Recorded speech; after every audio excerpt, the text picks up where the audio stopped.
Hello everyone, मैं अयाज खान।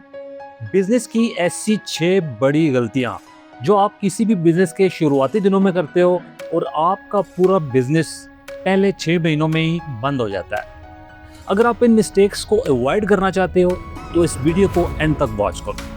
पहली बड़ी मिस्टेक होती है आपके अंदर बिजनेस स्किल्स का ना होना। आप जो भी बिजनेस शुरू करने जा रहे हो, क्या तो आप उस आइडिया के प्रॉफिट से इंस्पायर हो या वो आइडिया आपने किसी से एक्वायर किया है, आपको लगता है कि ये बिजनेस आप सक्सेसफुल कर सकते हो। लेकिन इसका ये मतलब नहीं है कि आपके अंदर बिजनेस स्किल्स भी हैं। बिजनेस स्किल्स का मतलब ये होता है कि आप अपने बिजनेस को प्रिडिक्ट कर सकते हो।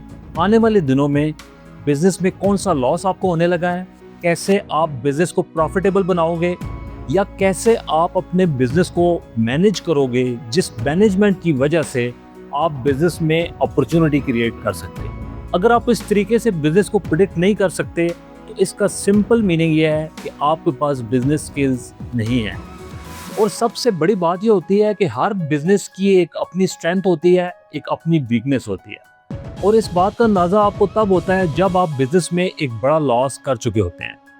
ऐसे एक्सपीरियंस पर्सन को हायर करें जो आपको प्रिडिक्शन दे सके, जो आपको बता सके कि इस बिजनेस के इस पॉइंट पे आपको इतना लॉस हो सकता है, इस स्टेज पर आपने इस तरीके से मैनेज करना है। दूसरी बड़ी मिस्टेक जो आप अक्सर करते हो बिजनेस में, आप बहुत से लोगों को अपना कस्टमर समझ लेते हो और सही कस्टमर को आप टारगेट नहीं करते।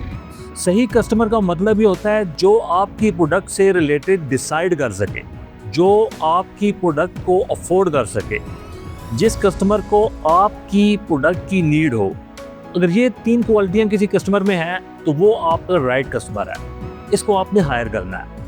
आप अगर सब लोगों को अपना माल बेचने की कोशिश करोगे, आपकी एफर्ट लगेगी, आपका टाइम लगेगा, आपका पैसा लगेगा और बिजनेस नहीं बनेगा। तीसरी बड़ी मिस्टेक जो आपके शुरुआती बिजनेस में होती है वो होती है फियर।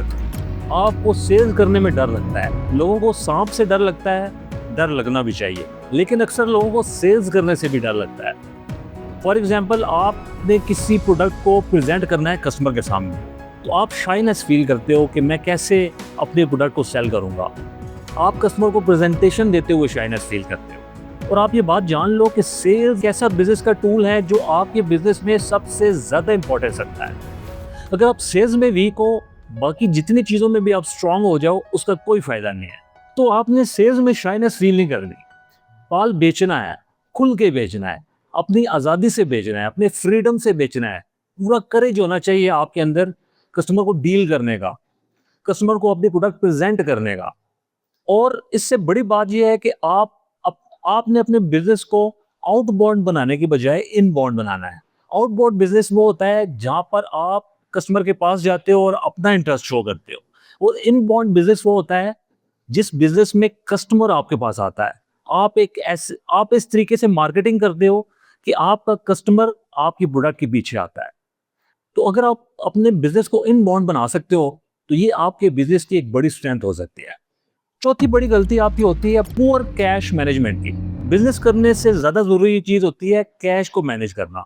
फॉर एग्जाम्पल, आज आपने 2 लाख रुपए से एक बिजनेस शुरू किया है, लेकिन आपने अपने पर्सनल एक्सपेंस कैलकुलेट नहीं किए, आपने बिजनेस एक्सपेंस कैलकुलेट नहीं किए, आपने अपने बिजनेस की प्रिडिक्शन सही तरीके से नहीं की और आपको लगता है कि आपका बिजनेस आपको 3 महीने में पैसा देना शुरू कर देगा। इस रॉन्ग प्रिडिक्शन की वजह से सम टाइम आप बिजनेस में लैग कर जाते हो और अक्सर बिजनेस में कस्टमर बनने में, पैसा आने में 6 महीने लग सकते हैं, 1 साल लग सकता है। और इस पूरे टाइम में अगर आपने अपने एक्सपेंस को मैनेज नहीं किया, अगर आपने बिजनेस के एक्सपेंस को मैनेज नहीं किया, तो आप कैश में लैग कर जाओगे।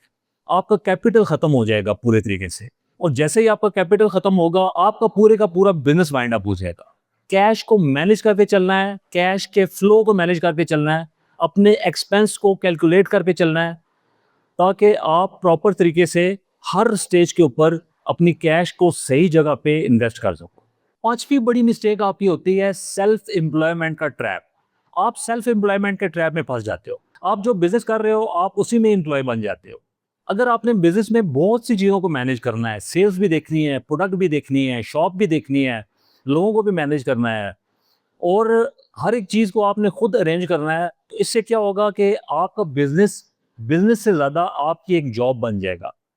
अगर आप इतनी कैपेबिलिटी रखते हो कि आप अपने साथ लोगों को शामिल कर सको, तो आपने पूरी कोशिश करनी है अपने साथ सही लोगों को शामिल करने की, ताकि आप अपनी रिस्पॉन्सिबिलिटीज को डिवाइड कर सको। आपको जल्दी पता चलेगा कि अब नेक्स्ट अपॉर्चुनिटी को कैसे अवेल करना है, सेल्स के बारे में आपका माइंड चलेगा, और आप बिजनेस में ज़्यादा से ज़्यादा क्रिएटिव हो सकते हो। वो एक चीज़ क्या है जिसमें आप सबसे ज़्यादा अच्छे हो, सिर्फ उसी में अपने आप को खपा दो।